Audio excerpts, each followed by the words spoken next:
De quoi je me mêle sur rmc.fr et 01net TV. François Sorel. Bonjour à toutes et à tous et merci d'être avec nous. C'est De quoi je mêle, toute l'actualité des nouvelles techno. Je suis ravi d'être avec vous pour une heure dédiée à toute l'actualité high-tech. Avec au menu de ce De quoi je mêle à la fois sur RMC, bien sûr .fr en version audio et 01net TV version vidéo. Tout à l'heure, on s'intéressera à l'auto-édition d'un bouquin, d'un livre aujourd'hui. Comment vous pouvez très facilement publier votre livre sur Internet et pourquoi pas rencontrer le succès. Olivier Ball, qui est rédacteur en chef de Jeux Vidéo Magazine, a sorti un bouquin qui s'est vendu à plusieurs milliers d'exemplaires. Un livre de science-fiction, on en parlera tout à l'heure, il nous expliquera le cheminement jusqu'à l'apparition de son livre sur le web. On évoquera aussi peut-être le futur du PC avec le cloud qui arrive et un petit boîtier étonnant qui s'appelle Shadow et qui va vous permettre de jouer à des jeux en super haute résolution sans avoir de PC ou de console. En revanche, il faut une super bonne connexion Internet. On va vous expliquer comment ça marche tout à l'heure. Mon Twitter F Sorel, la page Facebook de quoi je mêle qui vous attend comme d'habitude. Vous cliquez sur j'aime et vous partagez votre passion envers les nouvelles technologies sur cette page Facebook. Bienvenue à vous toutes et à vous tous. De quoi je me mêle sur rmc.fr et 01net TV. Et en ce 18 novembre, bien sûr, on commence par le club de la presse Haïti avec Raphaël Grabi qui est là. Salut Raphaël. Salut François. On va s'intéresser à l'actualité Haïti de cette semaine que vous avez peut-être pu lire sur 01net.com. Vous devriez la lire si ce n'est pas le cas. Et puis à mes côtés aussi, à ma droite, Jean-Marie Portal. Salut Jean-Marie. Bonjour François. Rédacteur en chef adjoint de 01net Mag. Le web d'un côté, le papier de l'autre, le meilleur de l'actualité high-tech, vous le savez, comme chaque vendredi, dans De quoi je mêle. On va, dans un instant, avec Jean-Marie, revenir sur ces vieilles marques du web qui reviennent. Il y a une espèce d'élan vintage qui est en train de revenir. On va en parler dans un instant. Mais pour débuter, Raphaël, avec toi, on va s'intéresser à notre smartphone. C'est vrai qu'aujourd'hui, le smartphone, on s'en sert au quotidien et on peste tout le temps sur une chose, sur l'autonomie. Ça va peut-être changer grâce à l'arrivée de nouveaux processeurs. Ouais, bon alors, va falloir faire attention. Tous les ans, on espère que ça va changer. Moi, perso, mon smartphone, tous les soirs, il me lâche, j'arrive jamais. Ils promettent tous 2 jours d'autonomie. C'est ça. On n'a jamais 2 jours d'autonomie. Mais je pense que c'est 2 jours, mais 2 jours si on fait rien, si on reste dans son lit, peut-être, pourquoi vu pas. par les constructeurs Non, qui ne sont pas tout à fait les 2 jours. Voilà, il y a quand des même. modèles où ils ont des batteries énormes, mais bon, c'est les modèles les plus vendus, clairement. À la fin de la journée, c'est fini. Là, on va dire qu'il y a peut-être un espoir avec le nouveau Snapdragon 835. Alors, c'est un petit peu technique. En fait, c'est la nouvelle puce haut de gamme de Qualcomm qui vient d'être révélée à New York. Alors, on ne sait pas tout encore sur cette puce. Il y a beaucoup d'informations techniques qui vont arriver à l'occasion du CES en janvier prochain. Par contre, il y a quelque chose qui est assez intéressant, c'est que ces puces qui vont être produites par Samsung passent en gravure 10 nanomètres. Et cette gravure 10 nanomètres, donc on entend beaucoup parler depuis quelques temps, donc c'est vraiment un progrès. Alors ça se fait tous les ans, mais là le 10 nanomètres, on commence vraiment à toucher à pas loin de la limite d'ailleurs, parce qu'on était passé de 28 à 14, etc. À 10, là ça commence à descendre assez bas. Et les principaux bénéfices qu'on pourrait tirer, c'est que déjà, ce serait plus petit forcément, 30% de place en moins dans le smartphone. Donc ça permet aussi de mettre une batterie plus grande, des performances évidemment plus importantes, mais surtout 40% d'énergie consommée en moins. Ah ouais. Donc, ça veut dire qu'on pourrait avoir potentiellement, on pourrait peut-être arriver à la journée et demie, voire les 2 jours, si c'est bien optimisé évidemment. En plus de ça, Qualcomm a annoncé une autre de ses spécificités, c'est la techno Quick Charge. Donc c'est la techno qui permet de recharger son smartphone très rapidement. C'est pas nouvelle, celle-là. Alors ça c'est pas nouveau, pardon. Mais alors chaque année, forcément, ça passe à la version supplémentaire, etc. Donc là cette fois, c'est la Quick Charge 4.0. La promesse, c'est qu'on pourrait charger son smartphone pour 5 heures en 5 minutes. Et la moitié de la batterie en 15 minutes. Ça, c'est pas mal. Voilà. Après, il faut voir la température du smartphone. Voilà. Ça, avec un Note 7, à mon avis, c'est peut-être compliqué. Oh là là, mais... oh là là, le troll. Le troll de Raphaël. Mais en tout cas, non, mais je dis ça d'ailleurs parce qu'il devrait sûrement équiper le Samsung Galaxy S8.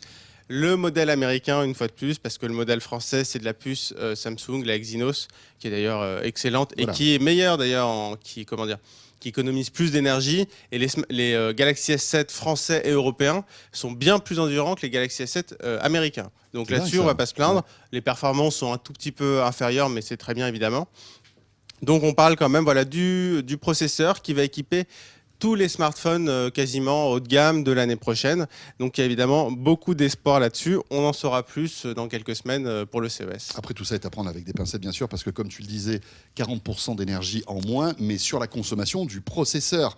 Et après, il n'y a pas que le processeur dans un smartphone, il y a notamment l'écran. Il y a l'écran. Alors c'est l'écran le voilà. premier gouffre de dépenses d'énergie. Exactement. Mais bon, on va dire peut-être que processeur plus écran OLED, qui quand même est moins gourmand en énergie. On peut peut-être gratter à chaque fois. On peut gratter. Et effectivement, honnêtement, le Samsung Galaxy S7, notamment le S7 Edge, lui, il tenait vraiment quasiment un jour et demi. Donc peut-être que 2017, ce sera peut-être l'année où on aura vraiment un vrai smartphone qui tiendra 2 jours.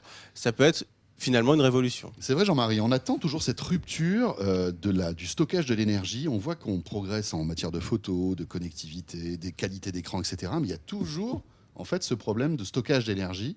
J'imagine qu'il y a des milliers d'ingénieurs qui essaient de travailler, des constructeurs qui essaient de trouver une solution, mais on n'y arrive pas. On n'y arrive pas, on va y arriver sans doute, entre autres avec le graphène. Il y a beaucoup de recherches là-dessus. Oui. Donc moi, je crois beaucoup plus aux batteries du futur qu'à la baisse de la consommation des composants, parce que comme vous le soulignez, il y a l'écran, il y a le Wi-Fi, il y a le Bluetooth, la 4G, il y a la 4G, il y a un tas d'autres choses qui consomment.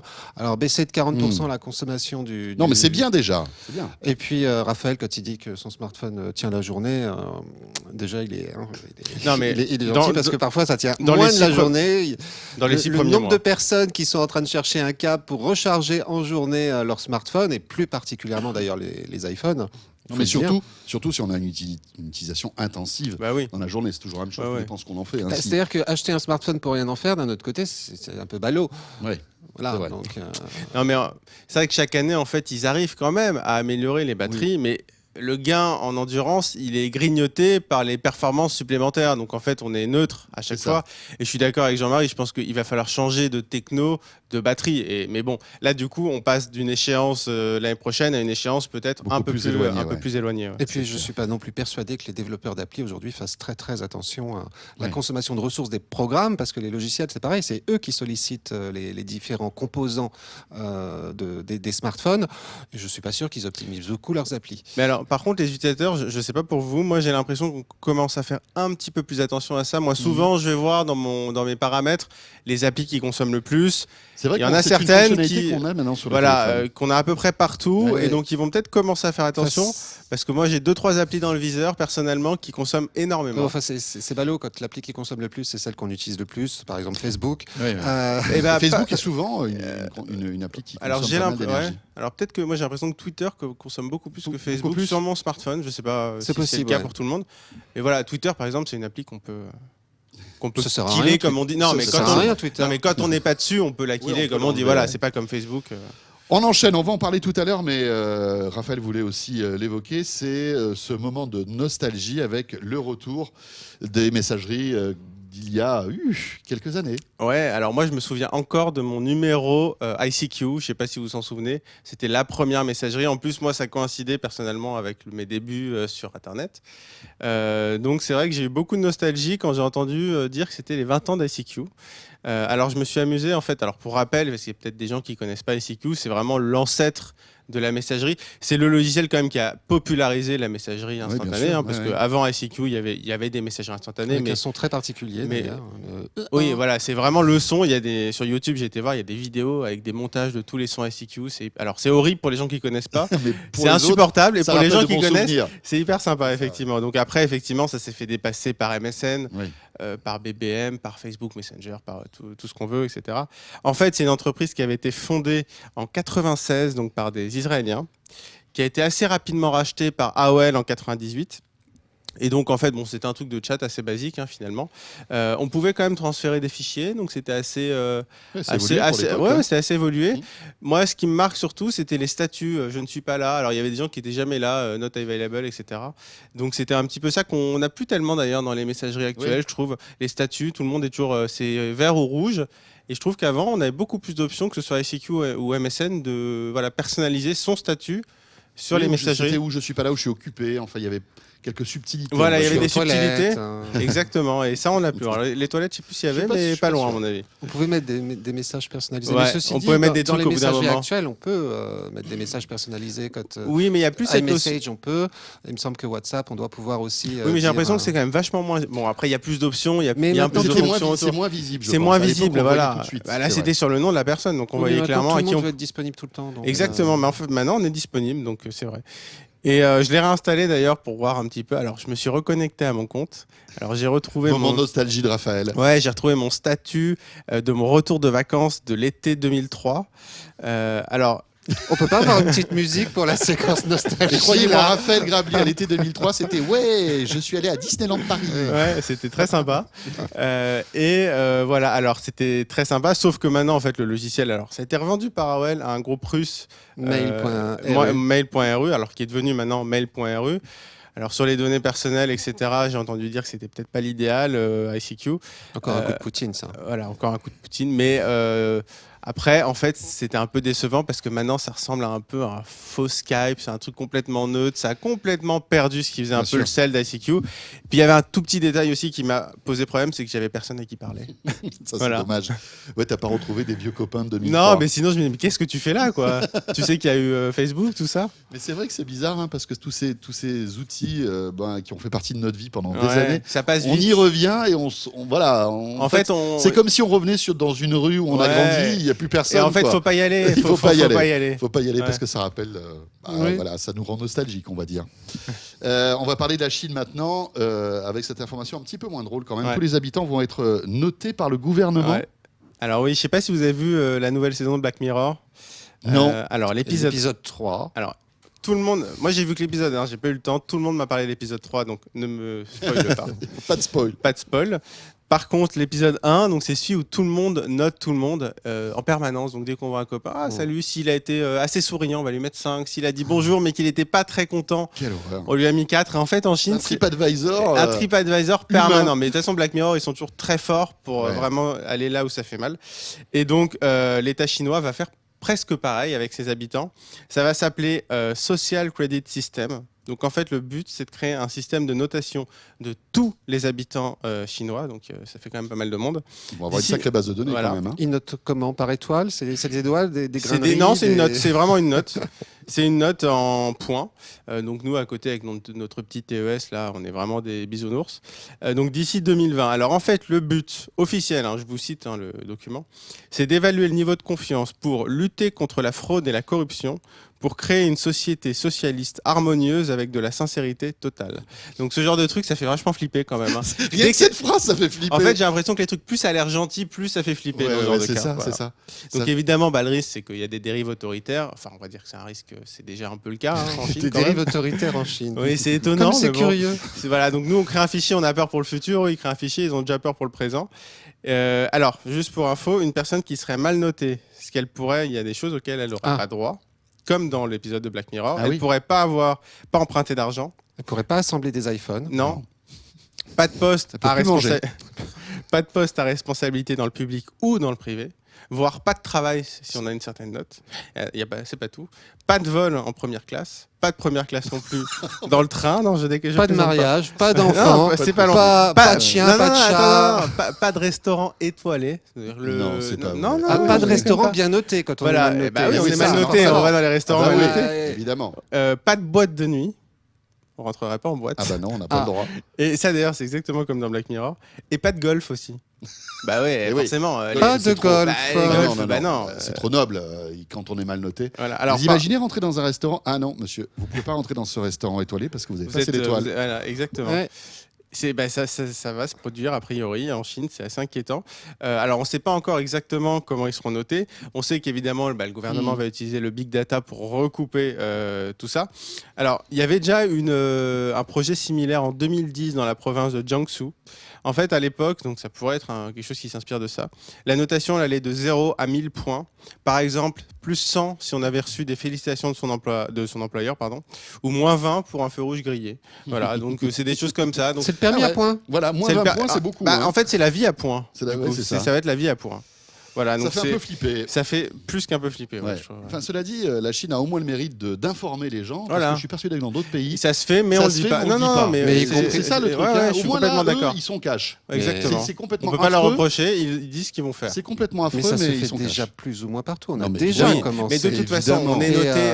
les assureurs, évidemment. tout ça. Mais oui, non, mais on est Non, noté. c'est pour ça. Et puis on est noté socialement avec nos likes d'Instagram et nos likes de Facebook, c'est On est pareil. d'accord. Merci beaucoup, Raphaël. Merci François. Bon, elle fait froid dans le dos, cette petite news-là, en ce mois de novembre. Bon, Jean-Marie, allez. Oui. On... Vous voulez qu'on reparle d'ICQ? Non, pas ICQ, parce qu'on en a parlé avec Raphaël. Mais c'est dingue parce que on voit qu'il y a une espèce de remontée du vintage. On le voit avec le vinyle, on le voit avec toutes ces choses qui ont bercé notre enfance pour certains et qui reviennent. Oui, mais est-ce que la high-tech commencerait pas à être vieille finalement? C'est ça. On a l'impression, qu'on peut se demander. on a un peu l'impression. Et justement, j'en discutais avec un expert de Kantar, ex-TNS Sofres. Qui maintenant c'est Kantar TNS, ils sont renommés. Et je lui posais la question, je disais, mais finalement, est-ce que dans la tech, on n'est pas en train de vivre ce qu'on voit dans un tas d'autres secteurs, l'automobile et il me disait, oui, effectivement, il n'y a pas de raison que la tech réchappe à ça.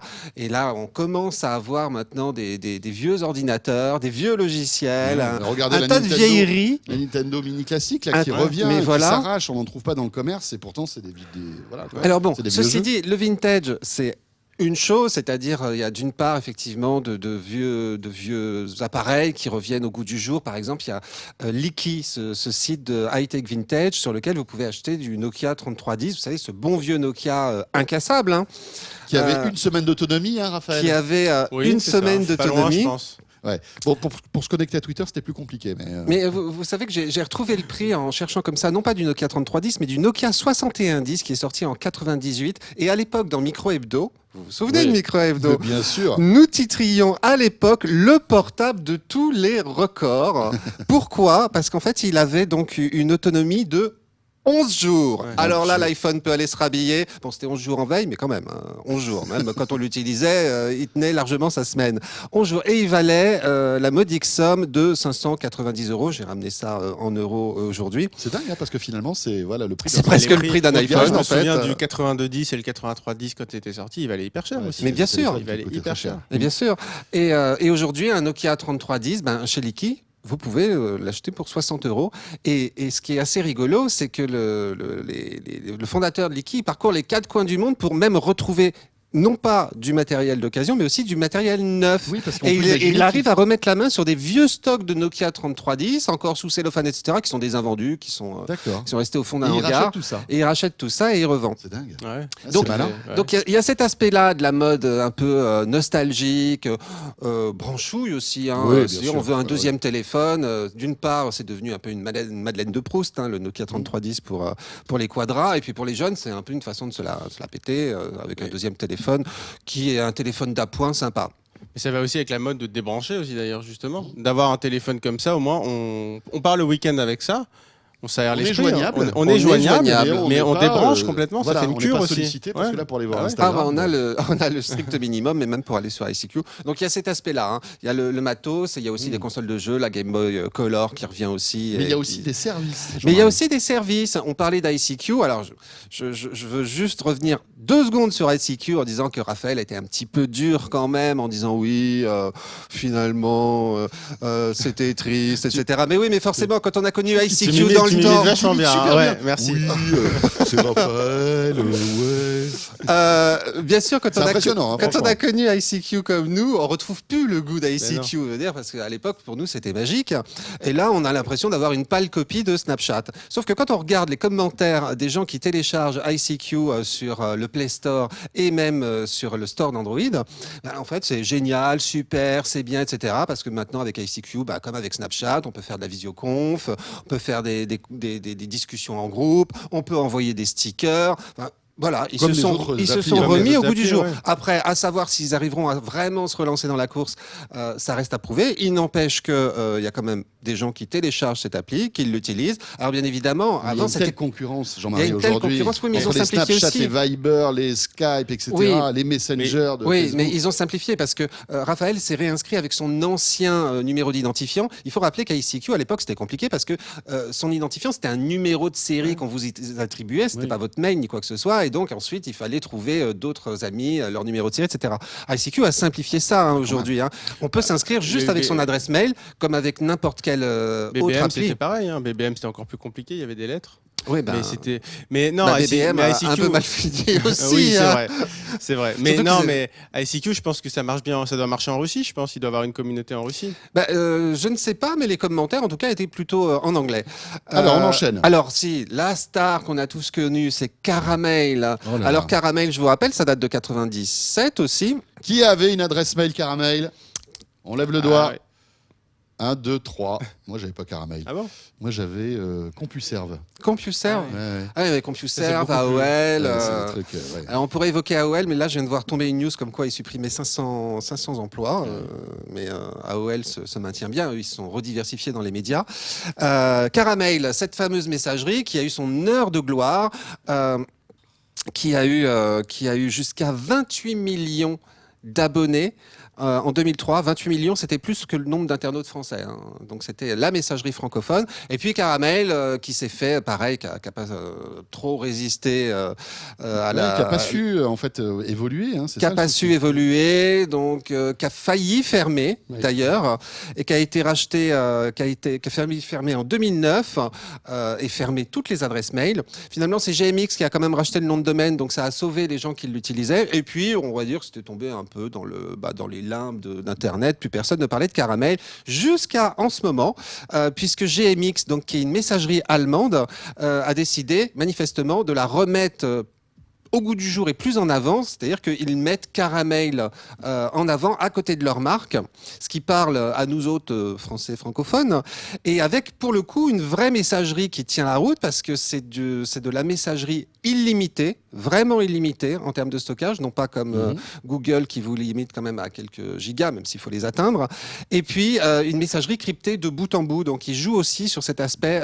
sécurité, et dans laquelle vous pouvez d'ailleurs aussi rassembler toutes vos autres messageries si vous en avez plusieurs, donc tout gérer de cet endroit-là. Donc ça a du On va dire sens de ça- l'utiliser. Ça a du sens, ça tient la route. Derrière, c'est pas un amateur. GMX, c'est un gros acteur de la messagerie allemande. Donc voilà, Caramel revenu au goût du jour. Bon, alors moi, il y a un truc dont je me souviens et j'adorais la pub, c'était l'Icos, Ah oui, alors Lycos va chercher. le Labrador. Alors Lycos, c'est un J'espère petit qu'il peu... va C'est bien. génial quand même, parce qu'à l'époque, l'idée était sympa. Ouais, Vous alors cherchez sur Internet, il y avait un Labrador qui allait vous chercher l'info et qui vous la ramenait. Ouais, alors Lycos qui a pas résisté. Non, le le Labrador, moteur de On recherche a vu qui le a, Labrador là. Il qui a est pas compliqué, résisté ouais. donc qui a pas résisté à Google entre autres. Lycos c'est un petit peu plus compliqué, mais ils essayent de se renouveler. D'ailleurs, lorsque vous allez alors ils se sont complètement retirés de France il y a quelques années. Il n'empêche, lorsque vous allez maintenant sur la page d'accueil de Lycos, on vous dit coming soon a new Lycos. Donc il y a une sorte de teasing. Ce qu'il faut savoir, c'est que l'année dernière aussi, ils ont lancé des objets connectés, bracelets, bagues connectées. Là, aux États-Unis, Pour le chien, ils- pour retrouver le chien. C'était ça. Oui, Ah, c'est se ça. connecter. Oui, Lycos a cherché. Oui, C'est ça. collier connecté, C'est ça. laisse connectée, gamelle connectée. Non, donc bracelet et bague connectée pour déverrouiller son smartphone de façon un peu sécuritaire. D'autres avaient essayé de lancer le même type de bague.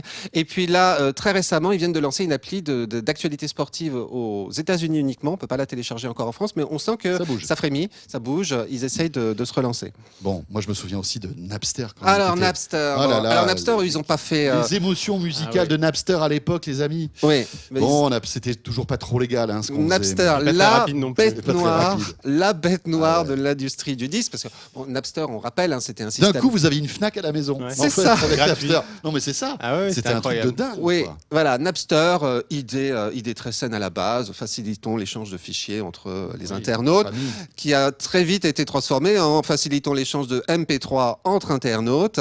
Napster qui n'a pas tenu très longtemps, hein, qui n'a pas résisté très longtemps aux assauts de l'industrie du disque, puisque sitôt ouvert 1 an et demi après, fermé. Mais Napster, la marque Napster a été rachetée par Rhapsody, qui est une plateforme de streaming musical comme Spotify, comme Deezer. Et Rhapsody a décidé de substituer son nom, Rhapsody, à celui de Napster. Donc en fait aujourd'hui, lorsque vous allez sur Napster, c'est une offre légale. Vous pouvez vous abonner. Ils ont quand même 3 millions, plus de 3 millions d'abonnés. Donc on va dire qu'ils jouent presque dans la cour de Deezer. à 1 ou 2 millions près. Hein. Ouais, je pense qu'ils en ont plus, Deezer quand même. Deezer, on a un peu plus, oui. Notamment avec leur deal avec Orange. Avec leur deal avec Orange qui les a bien... mais voilà, ça tient la route. En termes de tarifs d'abonnement, c'est les mêmes tarifs que les autres. Et c'est revenu au goût du jour aussi. Voilà, pour retrouver toutes ces petites émotions numériques d'il y a quelques années, c'est dans le 01net Mag, qui est en kiosque actuellement. Hein. Mais oui, celui-ci. Voilà, algorithmes vont-ils tous nous transformer en robots? Ce sera d'ailleurs le sujet de la semaine prochaine dans De quoi je mail. Merci Jean-Marie. Merci François. Jean-Marie Portal, rédacteur en chef adjoint de 01net Mag. Et merci aussi Raphaël. Merci François. Qu'on retrouve tous les deux la semaine prochaine dans De quoi je mail. Vous restez avec nous. On va tout de suite enchaîner avec cette console peut-être du futur, ce PC du futur. Il faut avoir une super bonne connexion, mais on est vraiment dans le cloud gaming. On vous explique tout. Le boîtier s'appelle Shadow. On vous le présente dans une seconde. À tout de suite. De quoi je me mêle sur rmc.fr et 01net TV.